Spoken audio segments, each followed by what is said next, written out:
All right, so we're live now, but let's see. No, let me just set everything up real quick. This is gonna be interesting. This is gonna be so interesting.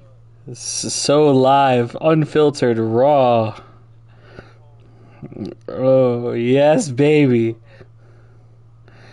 All right, let me.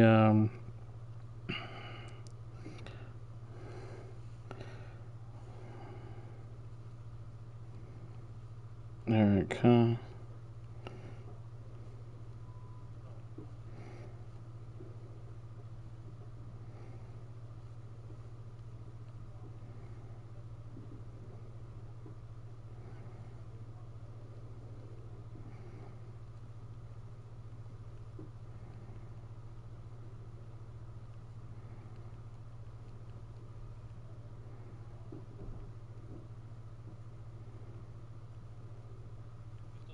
Yeah, of course. All right, that's going out there. Dun dun dun dun dun dun dun dun dun dun dun. I feel like we should have like an intro song playing or something. It's just to fill the background noise. It's like nothing going on. It's all good. I'm just gonna literally send everything to everyone. Dragon Ball Pro Play Tour, DBS content creators. I think that should be enough. All right. Let me send the link to my Discord.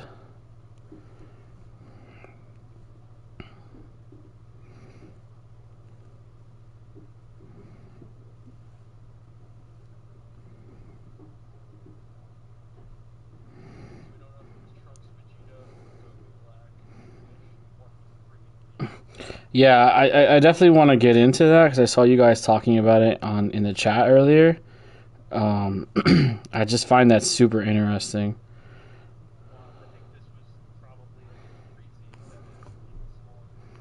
That's what I saw on his Facebook post. It was like the smallest Dragon Ball regional ever. It's crazy. All right, what is up, Squared Nation? Welcome back to No Counters, No Combos, and our first ever Four Corners podcast live stream. We're going to try to pump these out as often as possible, as consistently as possible. This is going to be much less formal than our other Four Corners uploads, even though those were very not formal as well. Basically, I'm just streaming from my PS5, and me and Matt are in a party chat on PlayStation, and we're just playing whatever games we feel like playing. So literally the gameplay is just background noise, or just to keep everybody from falling asleep listening to us ramble on. But I just kind of wanted to try it. It seemed like a fun idea to me, in general. So I just kind of wanted to see how it went. I mean, worst case scenario, nobody watches the live feed, and it just gets uploaded to YouTube as a podcast anyway, so it's no big deal. But with that being said, Matt, it's been a while since we've last talked. You've got a lot going on in your life. You recently got engaged. Oh my goodness. Oh, how have you been, my guy? What's going on?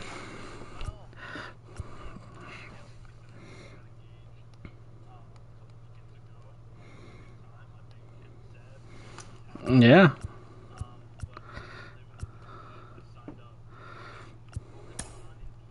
Okay. Okay.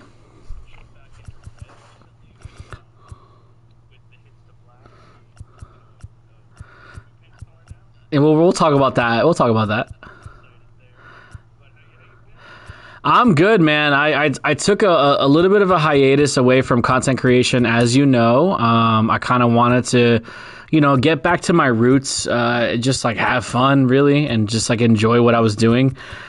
With that hiatus that I took, I started dabbling a little bit in the Digimon card game, and I've been enjoying that as well. I don't know if you've seen the posts on the channel about the game or whatnot, but it started off as just like my kids being into it, and then I kind of got into it, and now like my daughter's really into it. So it's nice to, like, because that's like the dream, right? Like, we all want our spawn to enjoy the things that we do. So I've been having fun with that. But on the Dragon Ball front, I've been like super MIA. There's so much to talk about. There's so much to go over. I don't even think like even post ban list, like we haven't even talked about like the ban list. Let's just get right into that. So like you said in the intro, Black kind of got nerfed, but didn't Gogeta Xeno just recently top 16 at an event?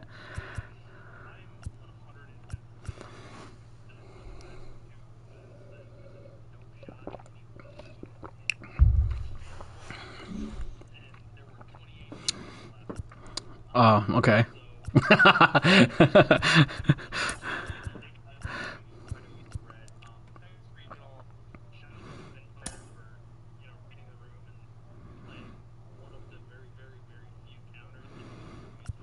Right.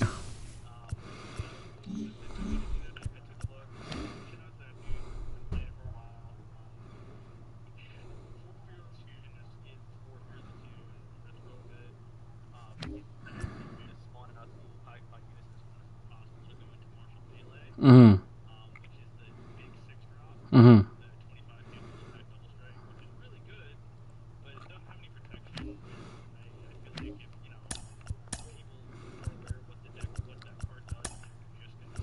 Yeah.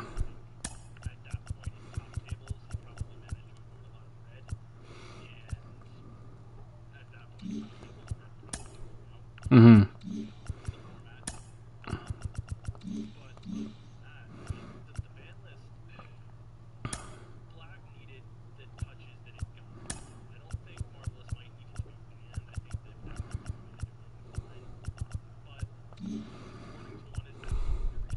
Mm-hmm.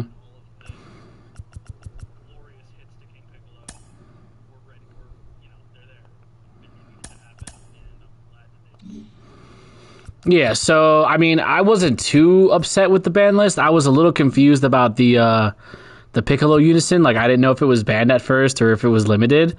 That was so rough. Like, for me, like in Dragon Ball, like if you're gonna limit the card, just ban it. Like, just ban it. A limit is just it's no bueno. It's just not good. So I that was confusing. Everything else for the most part seemed kind of okay. I mean, obviously, they want to promote like new stuff. They don't want you playing the same. I mean, they don't want the same thing that happened with like set 12, where people were playing like set 12 decks in like set 15 meta. So yeah. So yeah, So that's good. The other thing too that we really didn't talk about was the Cell Ultimate deck, man. Like that, like I still haven't even opened mine. I have 2 of them sitting upstairs in my backpack. I still haven't opened them. But man, the value in that Ultimate deck is disgusting.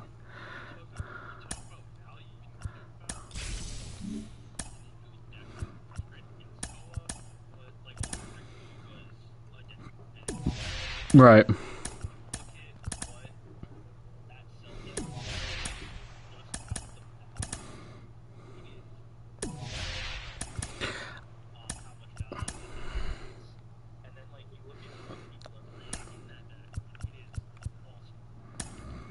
Yeah, I mean, I think it allows for a lot of creativity, because there's a lot of different like cell cards and stuff that you can kind of include in the deck.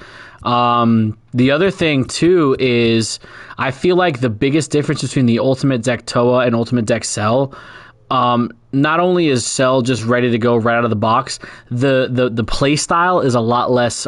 It's a lot more user friendly, I should say. Like the Toa, like you want your Unison to stick, but then it had that weird like interaction where you couldn't activate it until turn 4 because it was at the start of the main, and then if you uptick, it's after the start of the main. So it had that weird like interaction. I think the Cell deck is just ready to go right out of the box, just like, jam 2 of those together, and it's really good. Like I like obviously the charismatic villain reprint was needed. I like the inclusion of the Android 18 super combo. I like the inclusion of Perfect Force Cell, which is a Union Force card, set 2 card. That getting a reprint was really nice. And the leader itself, like the reboot on the leader, I think for the first time, Bandai actually did a really good job with rebooting the leader and not making it super overpowered. All right, ready to get underway.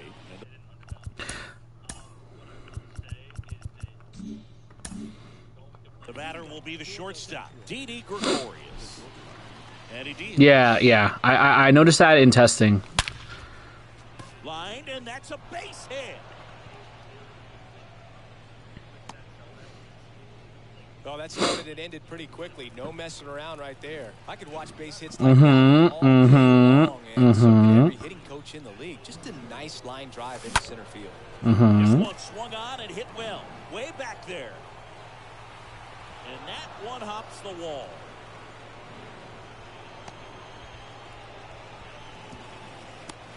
Sure. No waiting around right there. He was ready to swing it on the first pitch. Just a very nice approach and swing right there to use the. No, I completely agree. I think Dragon Ball has always been like the kind of game where it rewards. I don't want to say veterans, but I want to say it rewards people who have played and kept up with the game consistently. Because it's not so much of just wearing the rust off. It's more of one of those things where they introduce like a lot of, like, for example, when they went into the Unison Warrior block and they introduced Unisons and those free counterplays. For somebody who wasn't playing the game like myself, for somebody who wasn't playing the game for over a year before that set came out, that was definitely a huge difference coming back into the game. So Dragon Ball rewards those players who stay consistent with it. They don't have to be the most competitive players. They don't have to play the sweatiest decks, but just staying on top of the game and keeping track of everything. I think it does a really good job of doing that. And I think the Cell deck is I don't want to say their first product, but I want to say definitely one of their first products that entry level is good, but also it has that, okay, I'm going to take this deck and tweak it a little bit because I already have an existing card pool, and it could just ultimately get better from there.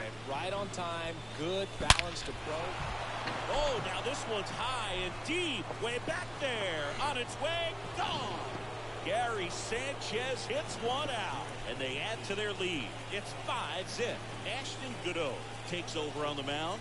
He's being eased into the game here. Yeah, I think now, where we're at now, and we can talk more about it after the results from today, I think Dragon Ball is actually having a discussion about this earlier today with my friend Enrique. Dragon Ball is a type of game right now where it's so wide open, like the format and the viable strategies are so wide open that it really comes down to card pool knowledge and matchup knowledge. Like you could probably play whatever you want. Like perfect example, look what Marcus Cantarsi did a few weeks ago with that watered down Soul Striker deck, which is now the love child of blue.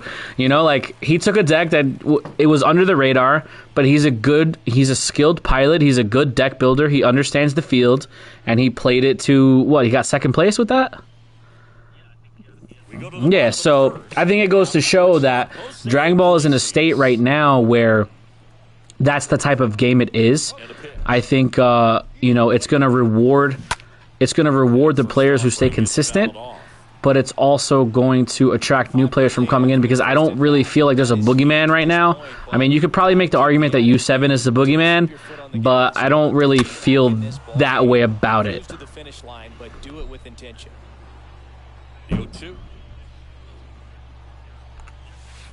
Pitch misses, and the count 1-2.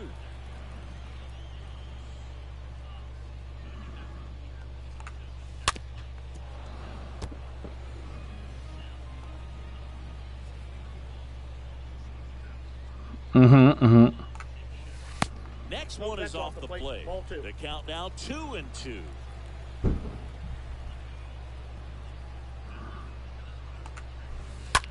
In the air, right. Oh yeah, and yellow with Trunks Vegeta. The grab on the run. One down. Here's Garrett Hampson. Yeah, that's crazy.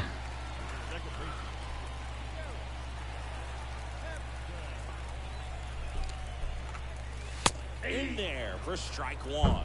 This is a very important inning here. After scoring all those runs, you want your pitcher to come out and just mow them down. The offense has worked hard. It's shut down anytime.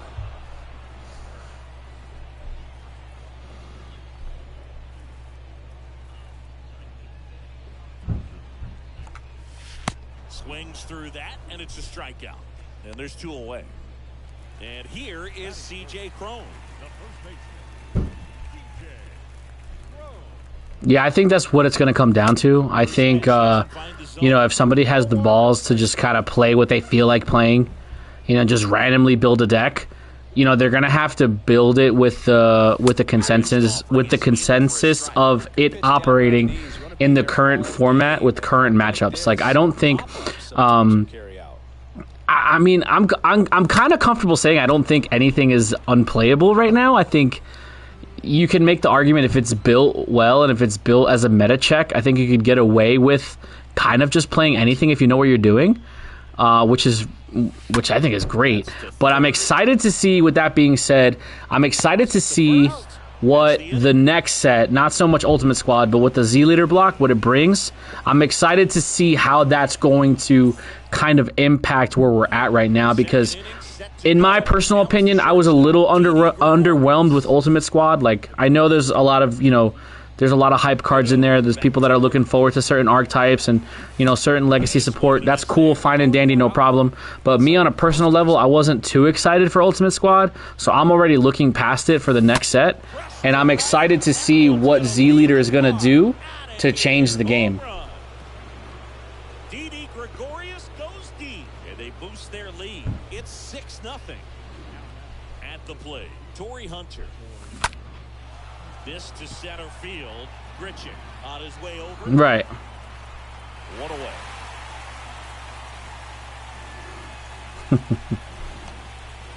Jose Abreu up to hit. With this kind of lead, he can swing freely. Try to hit the ball out of the park. Do what he loves to do.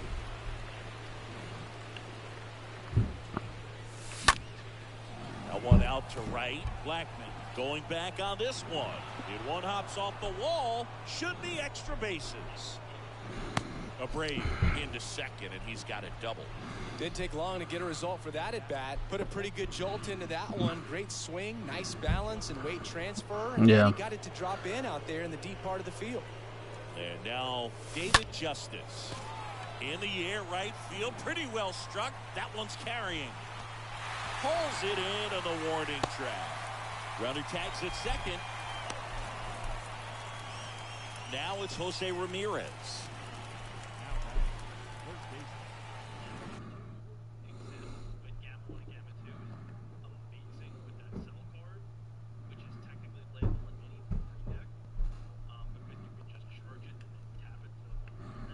Mm-hmm.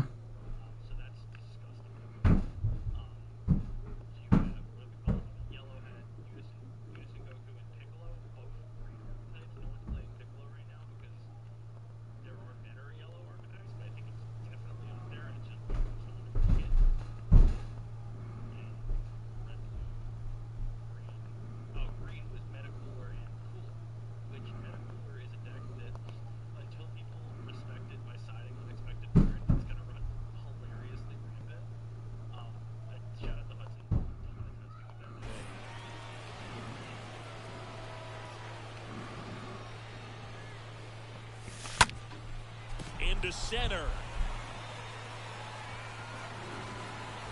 Makes the catch. And that is that.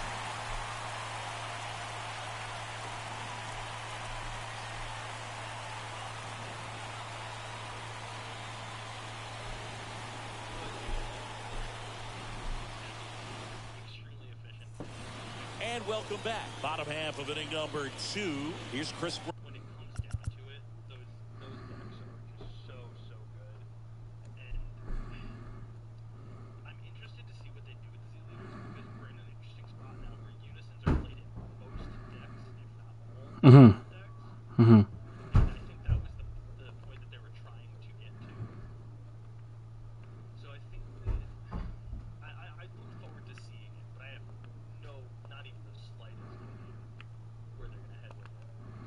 Hold on 1 second. Because they're saying in chat, shout out to Dylan in chat, he's saying that he can't hear your audio. So give me 1 second.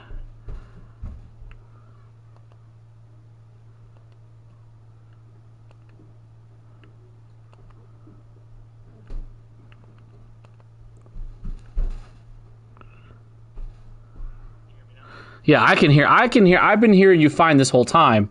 But shout out to Dylan in chat. I don't know if Dylan, let me know if you can hear Matt now. He's saying that he wasn't able to hear you, so it's just like I've been talking to myself this whole time. It's all right. We're gonna work out the kinks as we go along. I don't know why it's not picking up your audio because I have all my settings set to do so. So it says it's still the same. Let me see. But let's see, broadcast.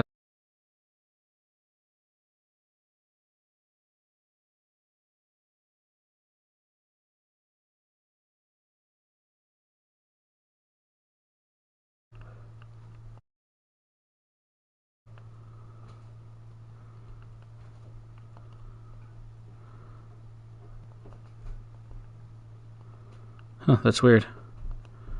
I have you included in all my audio, so let me see something.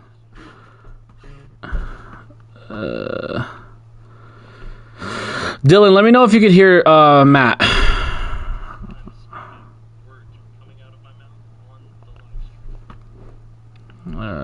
Volume. Captures and broadcasts, audio. Include audio from players and parties who allow their voices to be shared. I think you have to change your setting.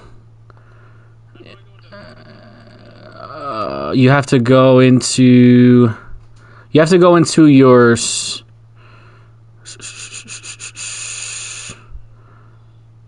go to captures and broadcasts, or let's check in the home menu. We're trying to figure this out, Dylan. Just bear with me here.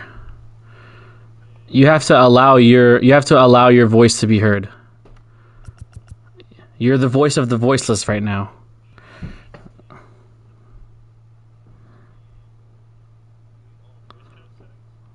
Yeah, go to voice chat setting. Yeah, there you go. Share your voice. Now I'm doing it. There you go.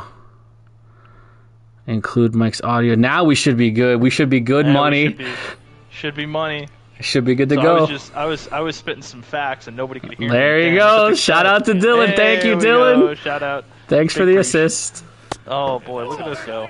Oh, we're getting there. We're gonna get there. This is gonna be golden. This is gonna be golden. But a short stint, I just talked about all the good decks on Ultimate Squad. So yeah. Cool. But when it comes down to it, I think that the Z leaders are going to add a ton of interesting stuff to the game, especially when it comes to deck building. I hope that they don't just come out with your leader, because I think that's kind of lame. And I think that it would be super dope to like draw it. Like you draw into this one or two of, like maybe you can only include 2 Z leaders in your deck. You draw into it and you search it out, and it completely changes the tide of the game. So you want it to be sacky, is what you're saying? Oh yeah. You want it to be sacky. It's like the point where you completely random. So it's like another secret rare, is what you're saying? Oh hell yeah. Oh man, I don't know, man. I don't know. I don't see that at all. I see them literally just making an extension of your leader, kind of how like Unisons were supposed to, just be an extension of your leader. But they overtuned Unison so much. Like for me, making Unisons attack is what overpowers them. Like the fact that they can swing and they have all these abilities is disgusting. If they just would have let them just be planeswalkers like in Magic that can't attack, I think it would have been totally fine. So I think Z leader is supposed to be like an extension of your leader, but I think it's gonna be more of like a boost, like I don't know. Like I think really what they're gonna do is they're gonna try and focus on powering up older leaders that they're too lazy to reprint. You know, like to reboot, because it's Red Vegito. Yeah. Red Vegito, or like set 1 blue Vegeta. Like that would be nice, because I love that leader. Love that leader. But I think yeah, like the glory days. I think that's what's gonna happen with that. But I am excited to see what Z Leader brings, because I think, and I talked about it in one of my previous videos, I think that I'm ready for a new mechanic, or like I'm ready for like a new block. I think the Unison Warrior block was a little, it like overextended his welcome a little bit, and you know, that's my opinion, but a lot of people commented on my video that I posted, and they were kind of sharing their thoughts about it. And there was a lot of, you know, I just made a diving catch in left field. There was a lot of really good points that came across, like the comments.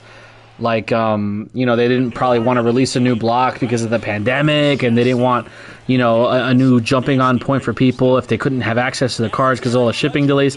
So it made sense. Like, I wasn't looking at it like that. I was looking at it just as a selfish standpoint of it being stale for me personally. But, you know, I'm ready for, like, newer things to come out. So I'm kind of like, I'm already looking, like, I'm in the forest looking through the trees already for the next set.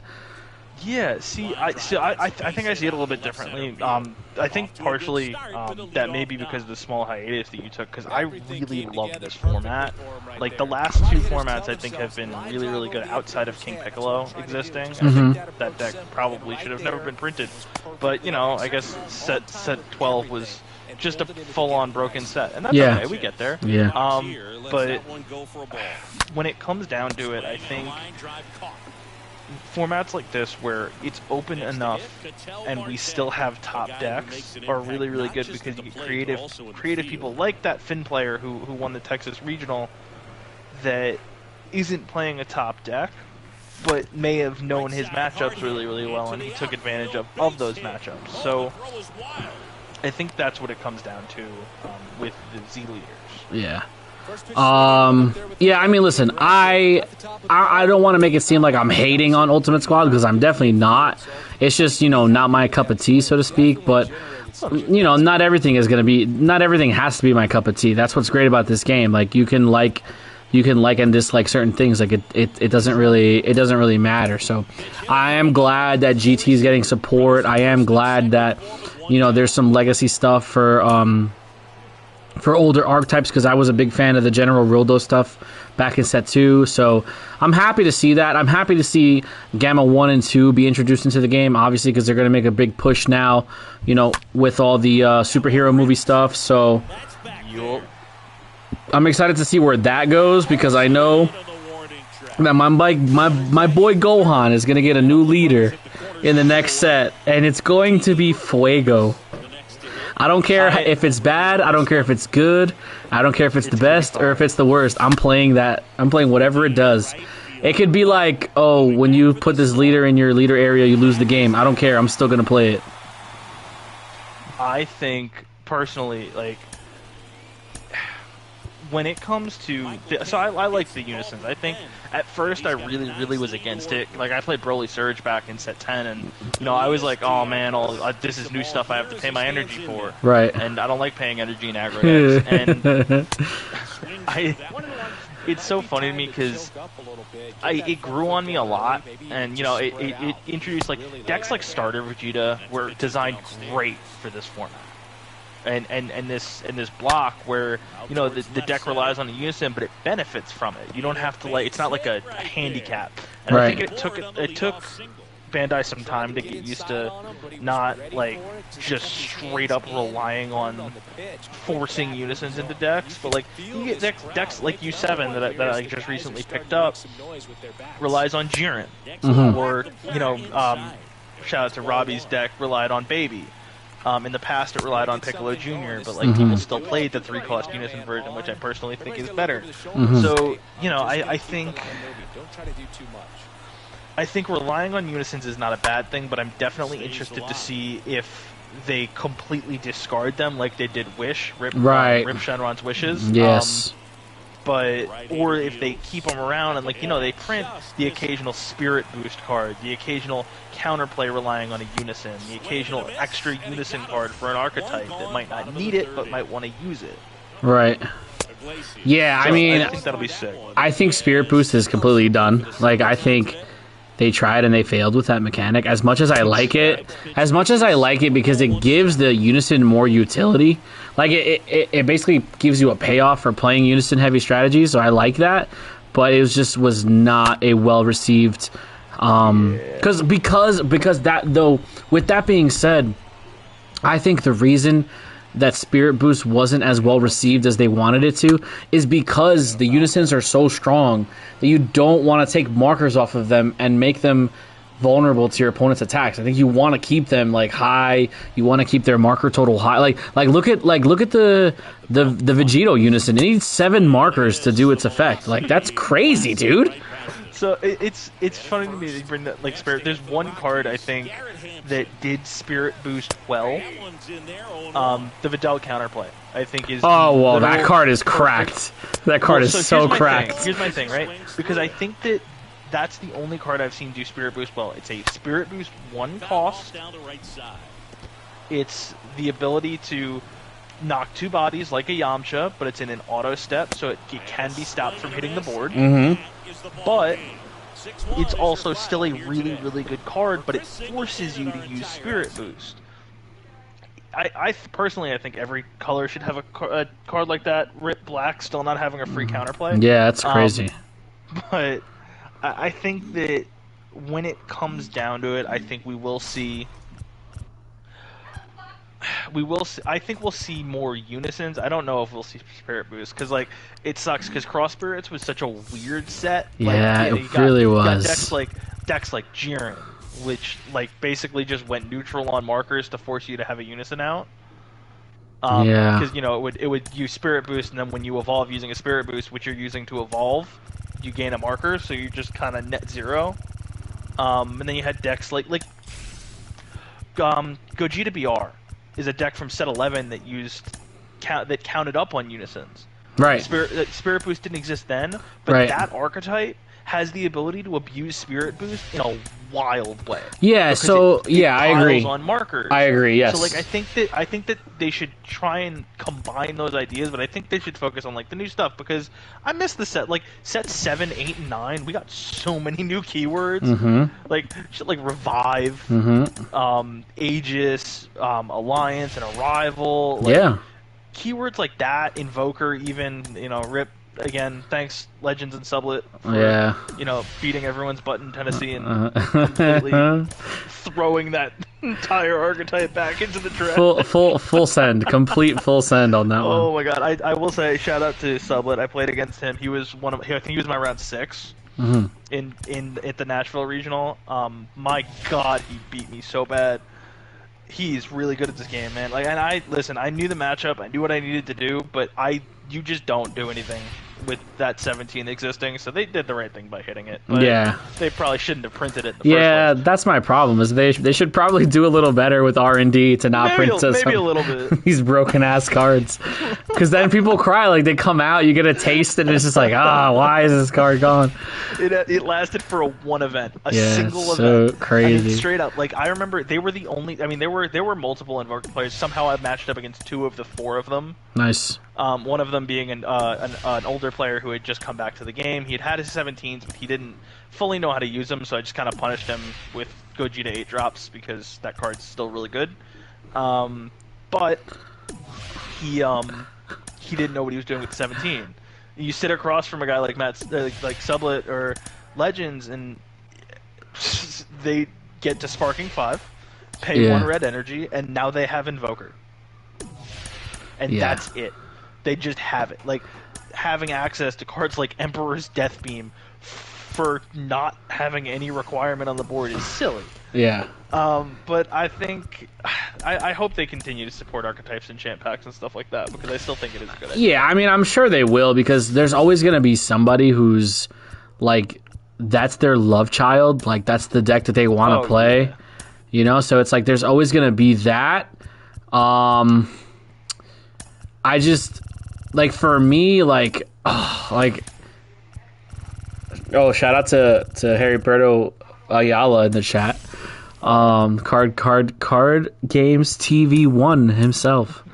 I don't like decks that sole, like, purpose is the lack of interactivity.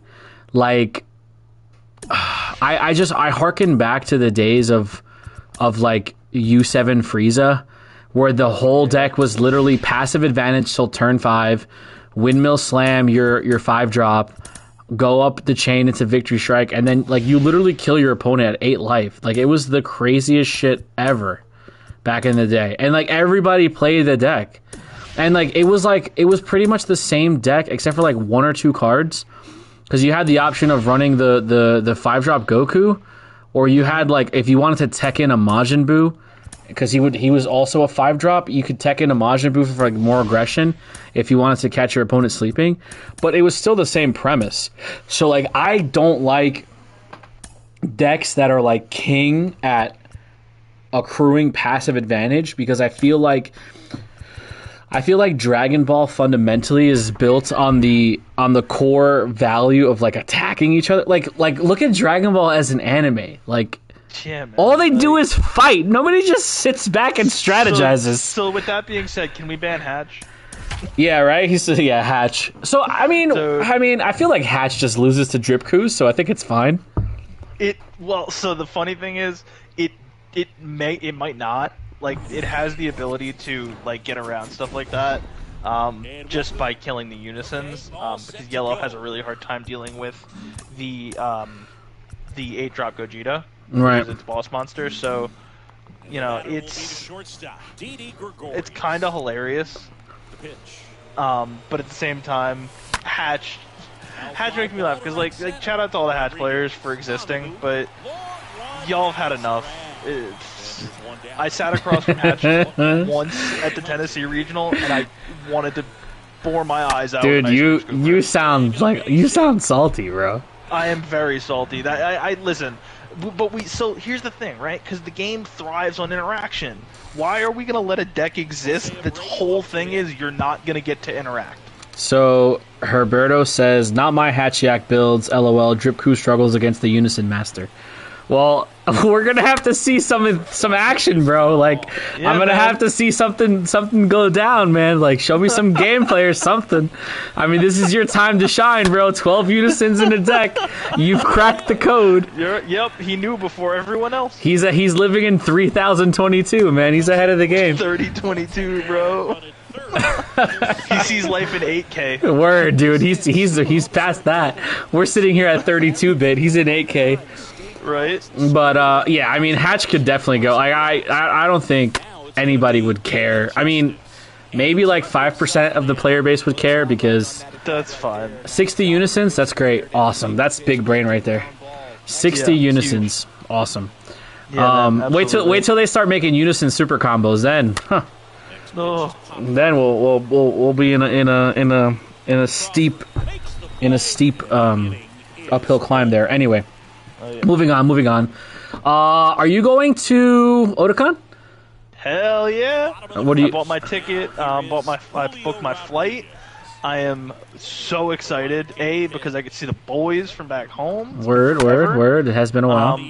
But just especially to get more competitive playing. Mm-hmm. Like I will say that I'm sad that I didn't do it more when I lived in a hotspot for this game, mm-hmm. because competitive play in this game is addicting.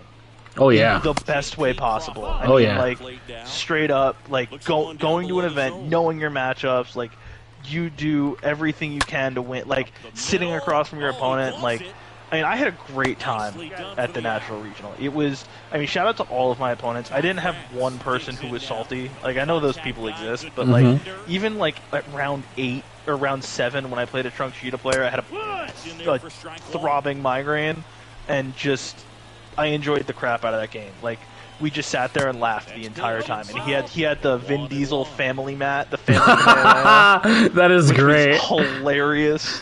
But it was just a good time. Like genuinely, like everyone that went like was a good sport. I didn't see any issues. The judges ran a great event.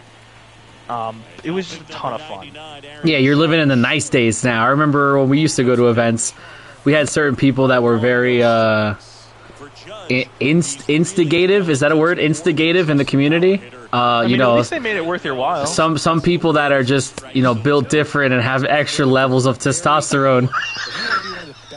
I mean, just some people out there, you know, made things very interesting. 2.5 men worth. 2.5 men's worth of testosterone. I mean, Yeah, man. you know. What does he say? I moved to my new location for more currently. I am built different. All right, well, shout out to you, Mr. Ayala. Like, I'm all the more power to you, man. If it works for you, man. If it's not broken, don't fix it. I appreciate you. I appreciate you commenting in chat. I am not built different. I am not 2.5 men worth of testosterone. I'm just a single man. Just one guy living a dream. But with that being said, so Otakon, are you going to Philly too or no? No, I can't make it up to Philly. I got limited PTO until I hit my 1 year in July. Nice. Damn, it's been a year already. Holy crap. Yeah, it's insane to think that crazy. On July 12th, I'll have been at the company that I'm at for a year. Managed, shout out to myself, to get promoted a couple of times. Yeah. Positions, I'm thriving, but I'm really enjoying it. But what deck are you thinking about bringing to the next event that you head to? So, locals on Saturday? Sure. I'm playing Cell, but I'm playing blue-green. I'm not playing... I'm playing some Spice. I'm playing some... There we go. I'm playing some Sasson. I'll probably be posting a deck profile on the channel either tomorrow or Friday, because I just have to test out a couple of different things. I want to go to too many events. I'm from Philly. I mean, if you're from Philly, you should definitely go. Like, that's in your backyard. You should definitely go to Philly. But yeah, like what you were saying earlier about competitive play, it's definitely a rush. Like it's definitely, like you feel like it just feels different. Like it feels like I'm here now. Like this is what we're doing. You know, it's not like yes, you go there, you mingle with and interact with people in the community, and you probably go with a group of friends, or you stay in a hotel room or a B&B, whatever. But you're there to compete, and for some people it might sound cheesy, because we're talking so heavily about competitiveness and like one-on-one competition when it comes to playing cards, but let's face it, for some of us, like that's our Super Bowl, that's our NBA Finals, because I haven't played organized sports since high school. And as much as I would love to go out and play organized sports, like I just can't do it.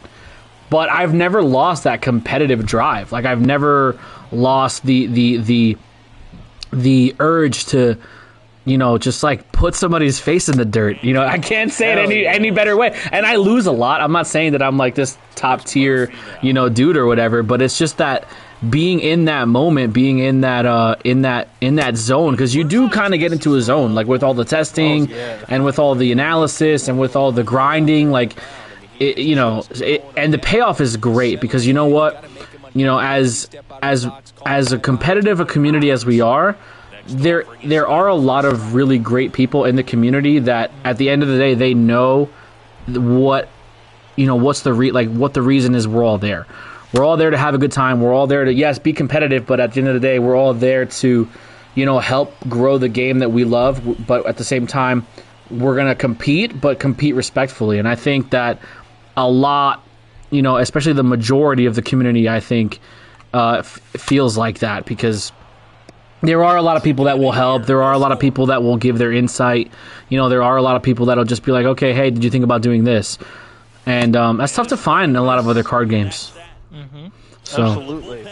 I think, like, just to piggyback on that, like, it's something that I didn't see a lot when I first started playing, just because our community was so small. But, like, shout out to the like for growing that community. Like we were like, I remember there was one point where it was me and Hudson at locals. I drove an hour and a half from New York to spend 2 hours testing with Hudson and opening product, and that was it. That's crazy. Like that was the whole Saturday night, and I drove an hour and a half home, and it was worth it because we got like one person invested in the art of the card, and then like the next time I think that they had a starter deck, and the next time they had a beefed up starter deck. Like, and that's what the game's about. And if you live anywhere near any of it, I mean, I'm straight up, I'm flying. I have a connecting flight in Charlotte. Shout out to American Airlines. But I'm so excited to, I dropped a ton of money to fly and go to an event. I'm so excited. and it's going to be worth every penny. Yeah. I do not care if I win. Will I bust my tail to get in top? Absolutely. But honestly, the fact that I get to hang out with the boys at an Airbnb for a whole weekend is going to be so much fun. Dude, I mean, that's what it comes down to. Like, when I moved to PA, because when I moved to PA, I was already not playing. Like, I had taken a year off before coming back. But when I moved to PA and I started like getting the itch to play again, dude, like there was nowhere up here that played Dragon Ball, and I was just like, how is that like it's Magic Country up here in PA? Like everybody plays Magic. Yep. So I just randomly one day like came across like the Edge, like their website, and I saw that they carried Dragon Ball product. So I just called them one day. I was like, hey, like, do you guys do this? And they were like, yeah, you know, we do Saturdays. My first time I ever went there, it was a Saturday. Nobody showed up except for Jacob. So I was like, yeah, this is not gonna work. So I just played a couple of games with Jacob because I hadn't played Dragon Ball in over a year, and he destroyed me. He was playing it was set 10, so he was playing Yellow GT. No, he was playing Yellow GT Gotenks at the time, and I was playing like a very watered down budget version of Vegex because I just had the 2 starter decks, and I just got sauced. And I was like, you know, and then after that I just ended up playing Magic because there was Magic players there. But I was talking to Jacob or whatever, and he was like, yeah, you know, people usually come or whatever. And then I got added to Dan actually added me to the chat. And then the next weekend I went, and it was like a full, like, I think 6 or 8 players. But I mean, now you're talking, you know, 16, 20 guys a week. I mean, they had almost 30 for pre-release. They had 30 players. Yeah, which is insane. I mean, and like you think about like growing that type of community. I've been pretty thankful to like we've been slowly growing up this community down here in Cleveland, Cleveland, Tennessee. Yes, there is a Cleveland, Tennessee. Yes, sir. But shout out to Dice Head Games and Chad for hosting all the time. He, you know, lets us use we just got some new tables. We just got some new players moving down to the area, which is sweet. We're up to like 7 or 8 now from like what was 4. But like it's awesome seeing the community grow this much, and like eventually hopefully we're at 10 or 12, and then from 12 to, you know, 15 to 20, like, yeah, it grows. And a lot of it is like, and it gets frustrating at points, and I can understand like people, you know, oh, I should just sell off, there's only 3 people at my local. Stick with it, because like it will grow. People will catch on. People will see the art and they're like, wow, that looks fun. Like they'll see the interaction, unless you're playing Hatchak or Shin-Shenron. Like they're gonna see all the fun that you're having, and like how much enjoyment you guys get out of the game. It's like, it's just so worth it. Yeah, I mean, building a community is definitely not the easiest thing to do, and it definitely takes time. It also depends on how willing the player base is to actually play the game too. You know, it's, you know, you gotta you gotta take into consideration, you know, people have to take time out of their lives to go and do this, right? So it's not one of those things that you can just force on somebody.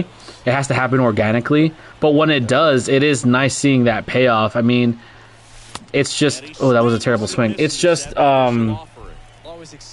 if you got, oh, I'm not going to read that comment, but okay. Yeah. Anyway, moving on. Last thing I want to talk about before we get off. I think we've done all right for our first one. We got the audio issues figured out, so we'll just move it on up for the rest of it as we go on weekly. But the last thing I want to talk about is for Otakon, right? I don't really need to know what you're playing. I just want to know, like, I think a lot of people who are getting ready for a competitive event, they focus so much on what they're playing as opposed to focusing on what they think they're going to see in the room. Right. So what they're going to see in the room. So you have your deck built, you have your strategies all ironed out. What are some of the steps that you take when preparing for a big event to just kind of feel what the room is going to be like? That's a good question. So what I've learned, just to get good at the game, as silly as that sounds, is once you have your play lines, matchup knowledge is what changes the game. You can play as many solitaire games or as many games on Untapped, as much as I love the platform, as you want, but until you're actually sitting across someone, holding your physical cards, testing against all these matchups, and seeing what lines they can take, that's when it becomes a challenge, and that's when it becomes you learning what the format does. Like, for example, Cell has a ton of playlines. They can clear your board and go for the free one drop. They can, keep bouncing your board and play the one that spawns when it kills something. Play the 10k crit body. Play any sort of... There's so much aggression in that deck, and you really have to know when to swing, when to hold. Against Cooler. Cooler is a phenomenal deck that can swing as many times as many energy as it has, and they are all going to be relevant swings. And the Frieza makes you pitch a card, so you need to know what's in their hand. So you tech in stuff like that. You tech in floodgates for certain matchups, things like Violent Rays. Just knowing what the format is, and I only mentioned green, but knowing what the format is and what those playlines are is a great start. My favorite example is when Invoker came out. I got to the point, shout out to Tristan and Kobe for playing the crap out of that deck in the beginning. I got to the point where I was literally reading their playlines and watching it happen. Like, turn 1, charge, TOP Arena, read cards. Swing, pitch a card, draw, pass. Turn 2, like reading, knowing what's going to happen. I can predict, and once you get to that point with most decks in the format, you're going to settle yourself into where, okay, now you know what you're siding in, now you know what you're siding out. And seeing it be a BO1 pre-side event is going to be so much fun. Yes, I think that's going to be huge as well. Just to piggyback a little bit on what you've said, the most important thing that you can take into testing for a major event is knowing the room. Matchup knowledge is more important than side decking. It's more important than ratios, whether you play 3-ofs or 4-ofs. It's more important than knowing what kind of secret rare you're going to play. Like, matchup knowledge is literally the most important thing. Like you said it, you hit the nail right on the head. If you know what your opponent's going to do before they do it, then you won't be surprised when they do it. So you'll be able to interact appropriately, and you'll be able to know. Dragon Ball is a very tug-of-war like game. It's a momentum-based game, right? So if you go too early and your opponent recovers and they pivot, they're going to crack you back and you're just going to lose. So it's one of those things, like the hardest lesson I ever learned playing Dragon Ball was to know when to overextend and when to under it, like not extend at all. Know when to hold them and know when to fold them. You can't count your money at the table, man. Okay? You don't count your money at the table, okay? Nope. But in the famous words of Kenny Rogers, that's Kenny Rogers, right? Yup. Yeah, in the famous words of Kenny Rogers. Okay, because Kenny Rogers is a freaking philosophical genius here. A legend. He is a legend. Card game genius. He is a genius. But yeah, I mean, listen, if anybody who's going to be going to these events, yes, you want to perform well because, you want to make sure that, obviously, things cost money nowadays. If you're driving, God bless you. I just saw gas hit like $5 a gallon, and that does not look appealing to me at all. So you definitely want to perform well to make it worth it, but I think the most important advice I could give anybody is, don't lose sight of the essence of what it is. Because then you're just gonna be miserable. Go have fun, do your thing, hang out with the boys, get some food, good times, good stories, good memories, and then, if you don't do so well, there's always gonna be more events down the road. Not a doubt. Yeah. So shout out to Dylan, shout out to Heriberto for the beautiful comments in chat. I appreciate it. We're gonna probably maintain this type of format on Wednesdays. We might start a little earlier next time. I'm not exactly sure what the time slot is going to be just yet, but everybody will be notified prior to us going live. But, for anybody who is watching either the VOD or is still watching live, this is basically just a conversation between two guys that enjoy the game of Dragon Ball Super. By no means is this scripted. By no means is this any type of formality. So everybody who is interacting in chat, if you ever have questions, feel free to ask, and we'll try to answer them as best as we can. Or if you own a PlayStation console and you feel like you want to jump in the chat, just let us know. And I'll leave the chat open for public entry so we can just have, people talking, because to me, that's what I enjoy, is just talking to people about the game. So with that being said, good luck to you, Matt. I hope everything goes well for you. Sir. We're going to get on out of here. Don't forget to like, share, comment, subscribe, and please hit the notification bell so you can stay up to date with everything No Counters, No Combos. We really do appreciate the support, and we'll see you guys in the next video. Be there or be squared.